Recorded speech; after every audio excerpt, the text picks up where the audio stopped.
ഇത്തവണത്തെ നിയമസഭാ തെരഞ്ഞെടുപ്പിന്റെ ഒരു പ്രത്യേകത എന്ന് പറയുന്നത് സി പി എമ്മിൽ നിന്ന് ഇറങ്ങി വന്ന പലരും യു ഡി എഫിന്റെ പിന്തുണയോടുകൂടി മത്സരിക്കുന്ന ഒരു കാഴ്ച നമ്മൾ കണ്ടിരുന്നു.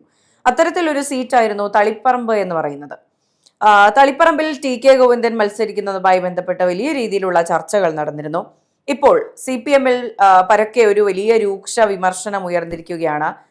ടി കെ ഗോവിന്ദനെ യു ഡി എഫിൽ സ്ഥാനാർത്ഥിയായി തളിപ്പറമ്പിൽ മത്സരിപ്പിച്ചതിൽ സി പി എമ്മിലെ മുതിർന്ന നേതാക്കൾക്ക് പങ്കുണ്ട് എന്നാണ് റിപ്പോർട്ടുകൾ പറയുന്നത്. അപ്പോൾ പാർട്ടിയെ തന്നെ കുത്തി താഴെയിടാൻ ശ്രമിച്ചതിൽ ഈ സഖാക്കൾക്കും പങ്കുണ്ടാകുമോ? തീർച്ചയായിട്ടും. കാരണം കൊടുങ്കാറ്റാഞ്ഞി വീശിയത് പാർട്ടിക്കുള്ളിൽ നിന്ന് തന്നെയാണ്. പാർട്ടി വിട്ട് ടി കെ ഗോവിന്ദനെ പോലെ ഒരു മുതിർന്ന നേതാവ് വിമതനായി മത്സരിക്കുവാനും അദ്ദേഹത്തിന് ഈ പറയുന്ന കോൺഗ്രസിൻ്റെ ഭാഗത്തു നിന്നുള്ള സപ്പോർട്ട് ലഭിക്കുവാനും പിന്നിൽ പ്രവർത്തിച്ചത് പാർട്ടി സെക്രട്ടേറിയറ്റ് അംഗമടക്കമുള്ള ഒരു ടീം, ഒരു നെക്സസ് ആണ് എന്നാണ് ഇപ്പം പാർട്ടിയുടെ വിലയിരുത്തൽ. നമുക്കറിയാം, ഇലക്ഷന് ശേഷം കേരളത്തിലുള്ള എല്ലാ മണ്ഡലങ്ങളിലും പാർട്ടി ഒരു വിലയിരുത്തൽ നടത്തിക്കൊണ്ടിരിക്കുകയാണ്. തങ്ങൾക്ക് പിഴവ് വന്നുവെന്ന് അവർ നമ്മളോട് സമ്മതിക്കുന്നില്ലെങ്കിലും, അതായത് പൊതുജനങ്ങൾക്കറിയില്ലെങ്കിലും പാർട്ടിക്കുള്ളിൽ തന്നെ പാർട്ടിക്ക് പിഴവ് വന്നിട്ടുണ്ട് എന്നുള്ളത് ഏറ്റവും ബോധ്യപ്പെട്ടിട്ടുള്ള കാര്യമാണ്. ഈ ടി കെ ഗോവിന്ദനിലേക്ക് വരികയാണെന്നുണ്ടെങ്കിൽ അദ്ദേഹം തളിപ്പറമ്പ് ഒരു സമ്മതനായ നേതാവാണ്. അദ്ദേഹത്തിന് അവിടെയുള്ള ഒരു ഓറയുണ്ട്. നമ്മൾ ഈ അമ്പലപ്പുഴയിൽ നമ്മൾ സുധാകരൻ സഖാവിനെ കുറിച്ച് പറഞ്ഞ പോലെ തന്നെ ഈ ടി കെ ഗോവിന്ദന് തളിപ്പറമ്പിൽ അദ്ദേഹത്തിൻ്റെതായ ഒരു ഓറയുള്ളൊരു വ്യക്തിയാണ്. അല്ലെങ്കിൽ ഒരു ആൾക്കാർക്ക് ഒരു പ്രഭാവമുള്ള, ആളുകളെ സ്വാധീനിക്കാൻ കഴിവുള്ള ഒരു നേതാവ് തന്നെയായിരുന്നു അദ്ദേഹം. എന്തുകൊണ്ട് പാർട്ടി വിട്ട് പോയി എന്നതും വ്യക്തമാണ്. കാരണം അവിടെ എം വി ഗോവിന്ദൻ്റെ ഭാര്യ പി കെ ശ്യാമളെ അവിടെ നിർത്തുന്നതിനെ തുടർന്നുണ്ടായ വിവാദങ്ങളും തർക്കങ്ങളുമാണ് അദ്ദേഹം പോകുന്നത്. ഇ പി ജയരാജൻ അടക്കമുള്ള പാർട്ടിയിലെ മുതിർന്ന നേതാക്കൾ അദ്ദേഹത്തെ പാർട്ടിയിലേക്ക് തിരികെ കൊണ്ടുവരാനായി ശ്രമിച്ചുവെങ്കിലും ഈ പറയുന്ന, ഞാൻ മുൻപ് പറഞ്ഞ സെക്രട്ടേറിയറ്റ് അംഗം അടക്കമുള്ള ഒരു ടീം ഈ യു ഡി എഫിൻ്റെ നേതൃത്വവുമായി സംസാരിക്കുകയും അദ്ദേഹത്തിൻ്റെ സപ്പോർട്ട് ഉറപ്പ് വരുത്തുകയും ചെയ്തു എന്നാണ് പാർട്ടിയുടെ കണ്ടെത്തൽ.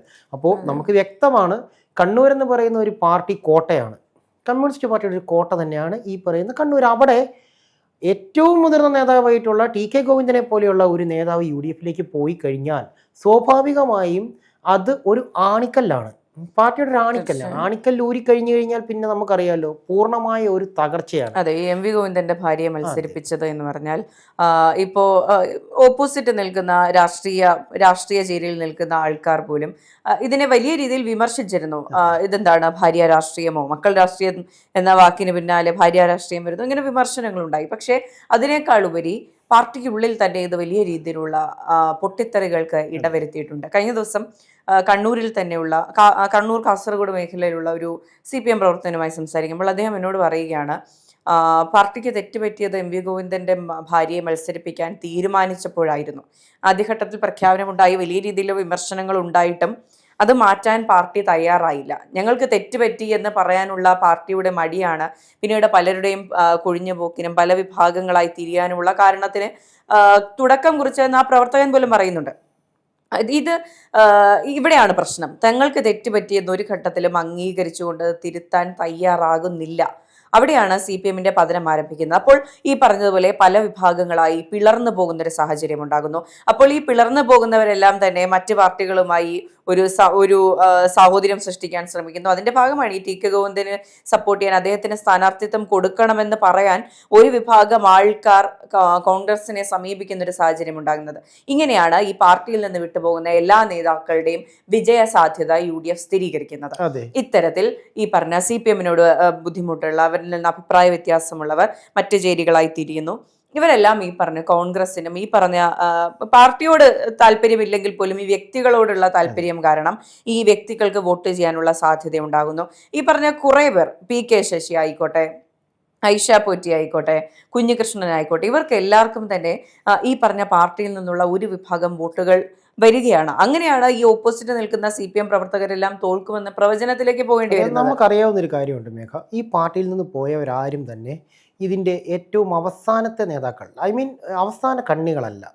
എല്ലാം തന്നെ ഈ പാർട്ടി എന്ന് പറയുന്ന ഒരു വലിയ ചങ്ങലയ്ക്ക് ഒരു പ്രത്യേകതയുണ്ട്. ഒരു കണ്ണിയറ്റാൽ മുഴുവൻ കണ്ണിയും വറ്റുപോകുന്നതാണ് ചങ്ങലയെക്കുറിച്ച് നമ്മൾ പറയാറുള്ളത്. അതുപോലെ തന്നെ പ്രധാന കണ്ണികളാണ് ഈ പറയുന്ന ഐഷ പോറ്റിയാട്ടെ, ജി സുധാകരനാട്ടെ, ടി കെ ശശിയാട്ടെ, ഈ ടി കെ ഗോവിന്ദനാട്ടെ, ഇവരെല്ലാവരും തന്നെ പ്രധാന കണ്ണികളാണ്. ഓരോ മേഖലകളെ കേന്ദ്രീകരിച്ചിട്ടുള്ള പ്രധാന കണ്ണികളെയാണ് ഈ പാർട്ടി കൈവിട്ട് കളഞ്ഞത്.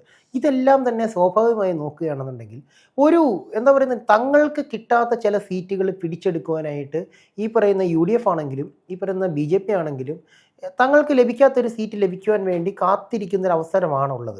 അപ്പം സ്വാഭാവികമായിട്ടും നോക്കുക, ഇവിടെ നിന്നിപ്പം മേഘ ഇപ്പോൾ ഒരു പൊളിറ്റീഷ്യനാണ്. മേഘയ്ക്ക് അത്യാവശ്യം നല്ല സപ്പോർട്ടുള്ളൊരു പൊളിറ്റീഷ്യൻ. മേഘ ഒരു മണ്ഡലത്തിൽ നിന്ന് കഴിഞ്ഞാൽ ജയിക്കും. അത് പാർട്ടിയല്ല, മേഘ എന്ന് പറയുന്ന വ്യക്തി ഒരു മണ്ഡലത്തിൽ നിന്ന് ജയിക്കുമെന്ന് ഉറപ്പുണ്ടെങ്കിൽ, ഞാൻ മറ്റൊരു പ്രസ്ഥാനത്തിന് നേതാവാണെന്നുണ്ടെങ്കിൽ ഉറപ്പായും മേഘയുടെ സ്വന്തം പ്രസ്ഥാനത്ത് നിന്ന് ഇറങ്ങി വന്നു കഴിഞ്ഞാൽ എന്ത് വില കൊടുത്തും ഞാൻ മേഘ എൻ്റെ കൂട്ടത്തിലേക്ക് സ്വീകരിക്കും. കാരണം എന്താണ്, എനിക്ക് വേണ്ടത് മേഘ എന്ന് പറയുന്ന പൊളിറ്റീഷ്യനെ അല്ല, മേഘയുടെ കഴിവാണ് എനിക്ക് വേണ്ടത്. മേഘ നിന്ന് ജയിക്കുന്ന ആ മണ്ഡലമാണ് എനിക്ക് വേണ്ടത്. അതിനി തൊട്ട് അറിയപ്പെടുന്നത് എങ്ങനെയാണ്?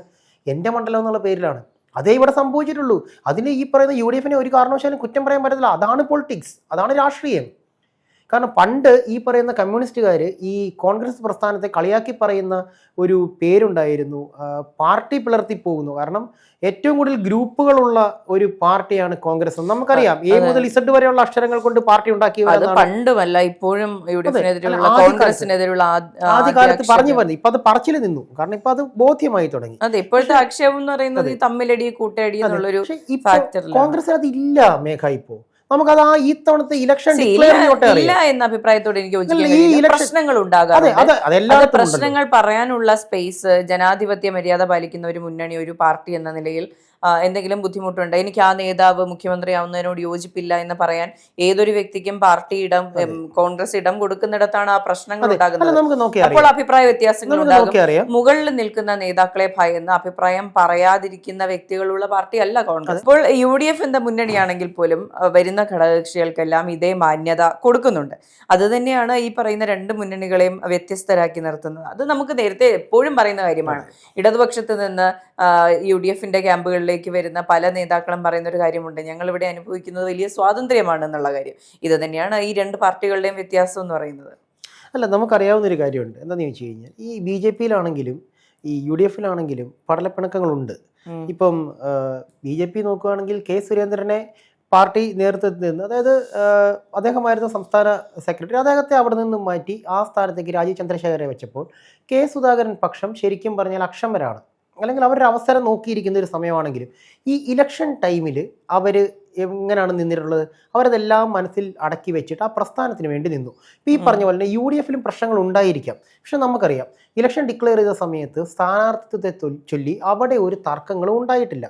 അവിടെ ഇന്ന ആളോട് ഇന്ന സ്ഥലത്ത് നിൽക്കുന്നു, പാർട്ടിക്ക് വേണ്ടി പ്രവർത്തിക്കുന്നു. അതേസമയത്ത് ഇടതുപക്ഷത്തേക്ക് വന്നു കഴിഞ്ഞാൽ എനിക്ക് ഇന്ന സീറ്റ് കിട്ടിയില്ല, ഞാൻ മത്സരിക്കുന്നില്ല, ഞാൻ പാർട്ടി വിട്ടു പോകുന്നു, എനിക്ക് മെമ്പർഷിപ്പ് കിട്ടിയില്ല, ഞാൻ പാർട്ടി വിട്ടു പോകുന്നു.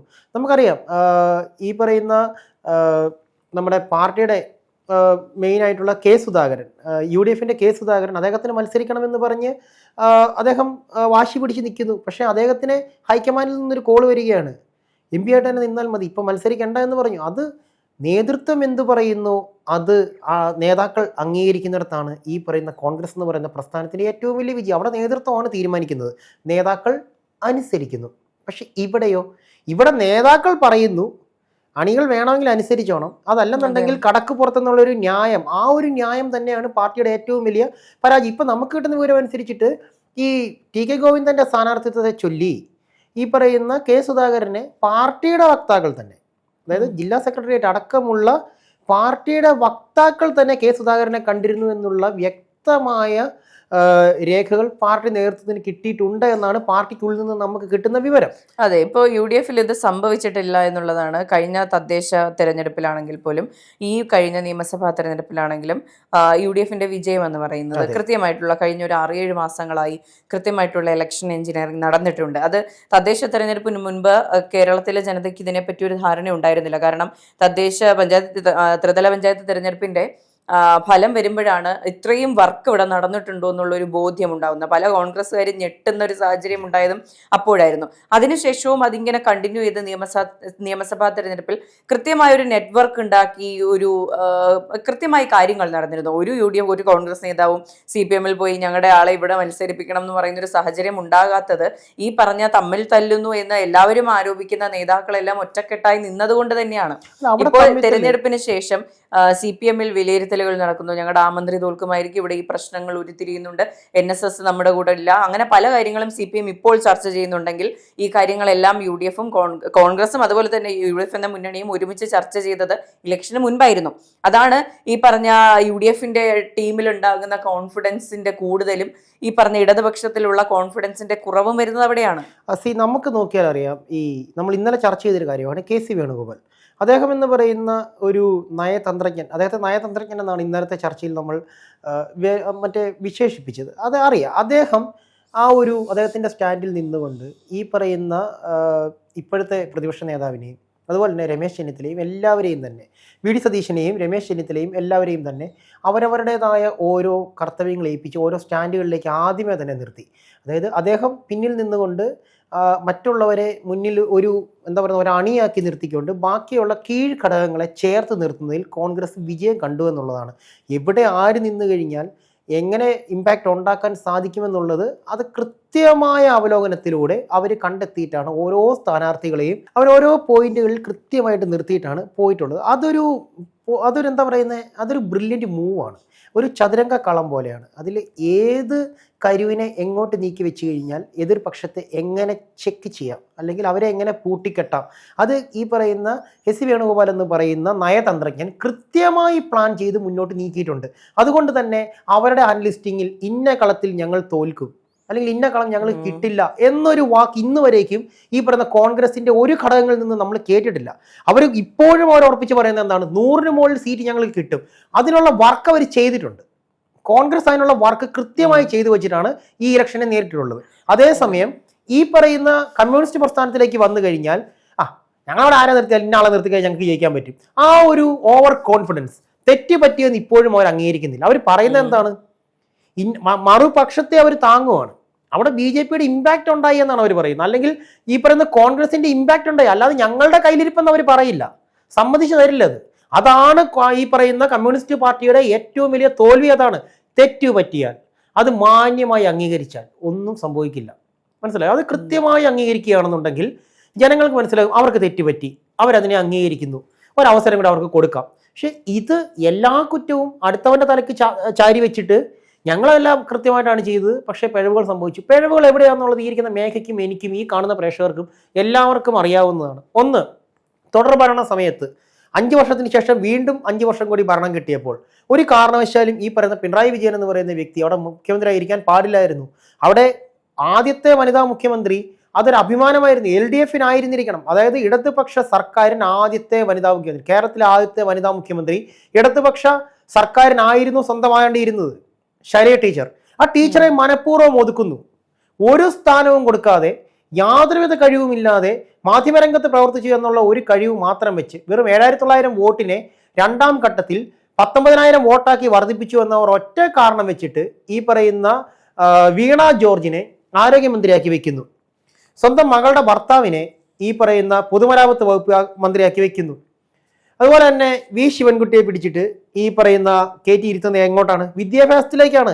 നമുക്കൊന്ന് നോക്കിക്കഴിഞ്ഞാൽ മനസ്സിലാകും, ഈ സ്ഥാനങ്ങൾ അലങ്കരിക്കുന്ന ആരും തന്നെ ആ സ്ഥാനത്തിരിക്കുവാൻ അർഹരായിട്ടുള്ള വ്യക്തികളാണോ എന്ന് ചോദിച്ചാൽ അല്ല.